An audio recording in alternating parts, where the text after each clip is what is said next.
1991년 이탈리아와 오스트리아 국경인 알프스 산맥 피나일봉 해발 3,200m 외치 계곡에서 시신 한 구가 발견됐습니다. 사람들은 조난된 등산객이거나 전쟁 중 낙오된 병사의 시신일 거라 추측했는데요.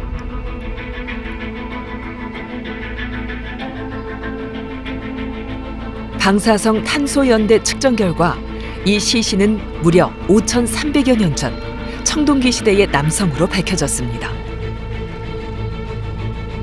발견된 장소의 이름을 따 사람들은 이 미라를 외치라 불렀는데요. 학자들이 연구한 결과 사망 당시 45세로 추정되는 외치에게선 여러 질병의 흔적이 발견됐습니다. 특히 무릎 연골이 닳아 없어진 상태로 외치는 심각한 관절염을 앓고 있었는데요. 산과 들을 뛰어다니며 수렵과 채집을 했던 사냥꾼 외치에게 관절염은 직업병이자 오랜 시간 그를 괴롭혀온 고질병이었을 거라 추측하고 있습니다. 5,300여 년 전 외치가 살았던 시대에도 우리가 살아가고 있는 지금도 퇴행성 관절염은 인류를 괴롭히는 치명적 질환의 하나입니다.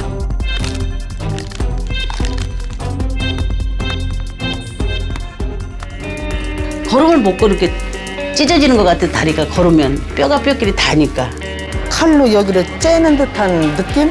한 발자국 걸을 때마다 무릎이 아프니까 어디를 가자고 하면 무서워서 못 갔어요.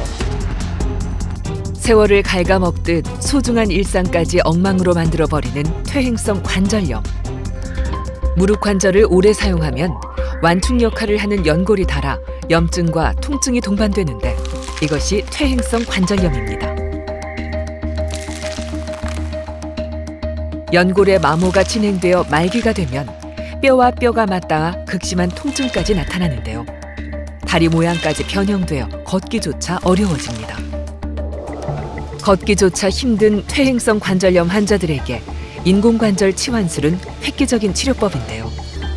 수술은 먼저 무릎 안팎에 있는 인대의 균형을 맞춥니다. 이후 인공관절이 들어갈 수 있도록 계측 가이드를 이용해 무릎 위와 아래의 뼈를 잘라냅니다.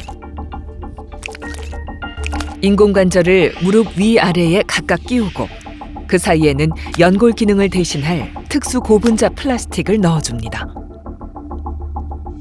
마지막으로 무릎이 부드럽게 구부려졌다 펴지는지 또 균형이 잘 맞는지 확인합니다.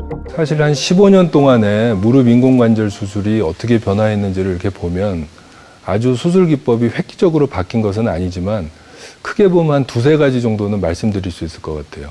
첫 번째가 최소 침습 수술이라는 거거든요.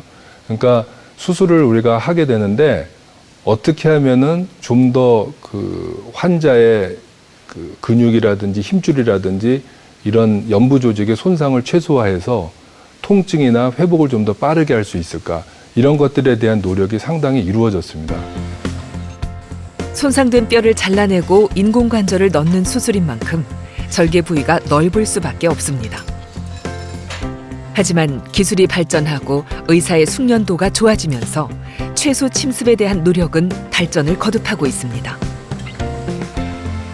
두 번째는 컴퓨터를 응용하는 수술이 개발된 것 같습니다. 우리가 많이 변형된 무릎을 수술하기 때문에 물론 수술 도구 중에는 가급적이면 뼈를 정확하게 절제할 수 있는 이런 도구들이 많이 개발이 됐지만 그럼에도 불구하고 우리가 내비게이션이라든지 이런 걸 이용하게 되면 뭐 운전을 하더라도 좀 더 정확하게 갈 수 있듯이 내가 수술하는 이것이 과연 이 환자한테 가장 최적의 그 골 절제를 하고 있는 것인가, 이런 것들을 스스로 이렇게 더블 체크하면서 자기를 피드백을 하면서 할 수 있는 그런 수술 시스템입니다. 그래서 그런 과학적인 도구를 이용해서 수술을 좀 더 정확히 하고 그다음에 인대 균형이 맞았는지 좀 덜 맞았는지 이런 것들을 모니터링할 수 있는 이런 것들이 아마 컴퓨터 응용 수술, 내비게이션 수술이라고 하는데 이런 것들이 최근 15년, 20년 이내에서 다 개발되고 각광을 받아서 많이 써왔습니다.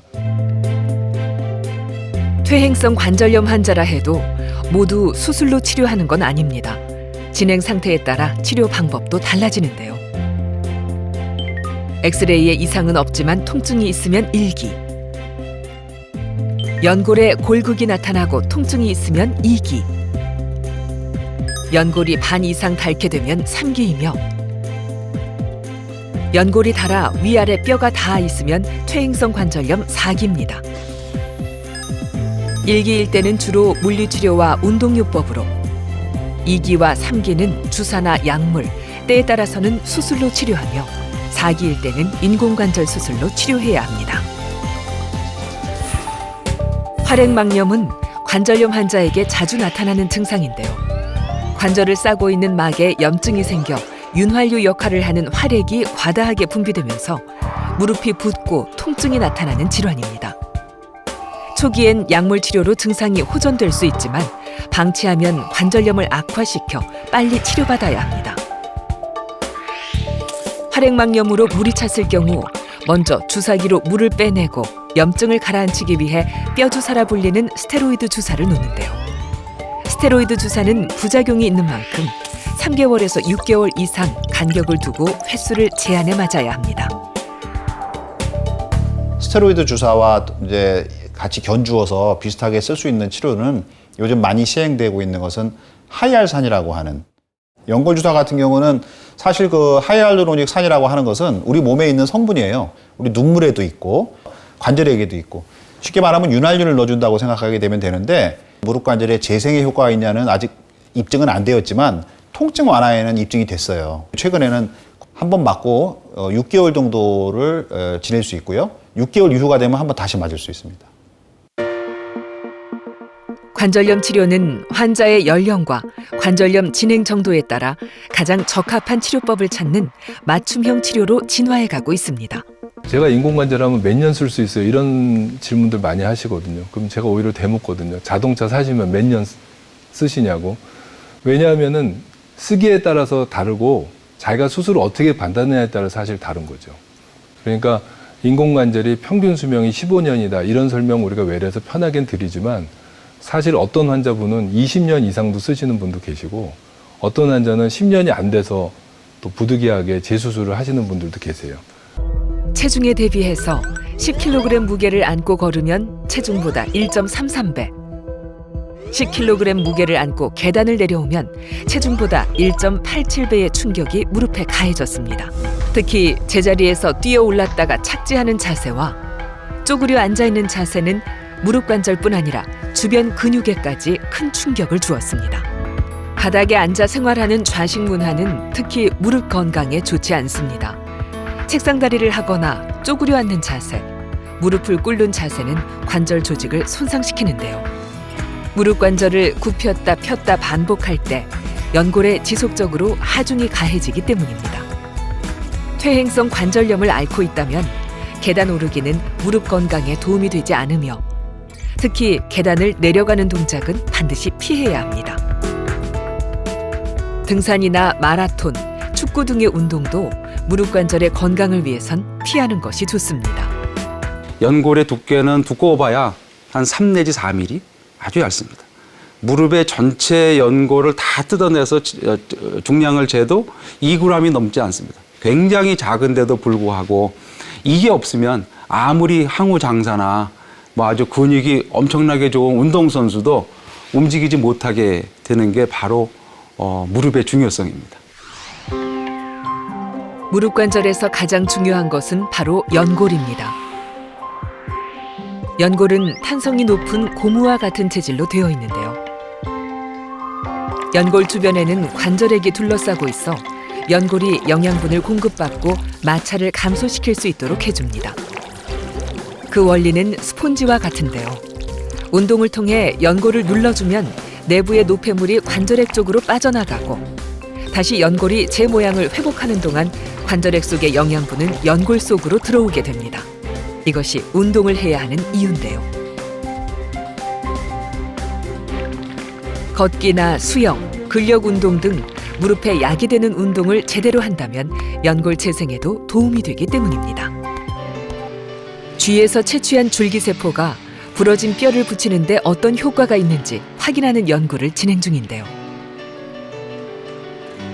이 레트의 그 대퇴골을 우리가 적출을 해서 대퇴골에서 골수를 빼서 거기서 줄기세포를 우리가 만들어낼 생각입니다. 이미 전 세계 많은 학자들이 사람의 성체줄기세포에 대한 다양한 연구를 진행해 왔습니다. 퇴행성 관절염 치료의 패러다임을 바꿀 대안으로 성체줄기세포 치료에 희망을 걸고 있기 때문인데요. 사람은 지방 조직이나 골수, 피부 등의 성체줄기세포들이 일부 존재합니다. 관절염 치료를 위한 줄기세포 연구에서는 채취한 줄기세포를 농축해 사용하기도 하지만 순도를 높이기 위해 세포 배양 과정을 거쳐야 하는데요.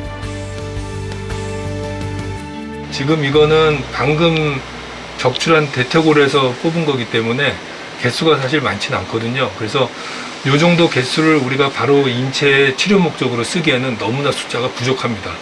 그래서 우리가 이제 배양이라는 작업을 해야 되는 거고, 보통은 한 3번 정도의 배양을 하면은 어느 정도 충분한 수의 줄기세포를 얻을 수가 있는데, 그때 현미경으로 다시 보면 지금보단 줄기세포의 모양이 조금은 더 성숙한 모양이고, 또 개수도 월등하게 많은 줄기세포를 우리가 볼 수 있거든요.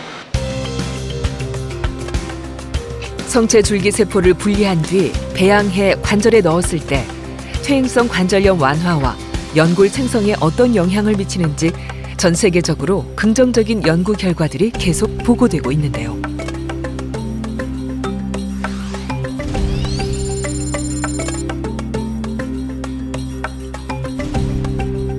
줄기세포의 관절염 치료 기전이 아직 명확하게 밝혀지지는 않았습니다.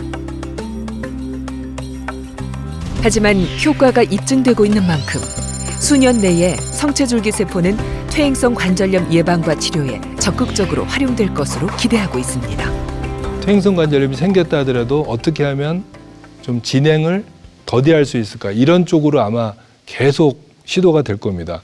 어떻게 하면은 관절염 진단은 받았지만 수술로까지 가는 무릎이 되지 않도록 할 수 있을까, 이런 식으로 일단은 연구가 많이 진행될 것이고, 그런 연구 중에 대표적인 게 현재로서는 줄기세포 치료라고 볼 수 있겠습니다. 그래서 더 이상 무릎이 나빠지지 않도록, 심지어는 무릎이 약간 좋아질 수 있도록 그런 노력이 끊임없이 시도가 될 거고, 아마 그렇게 될 수 있다고 생각하고요.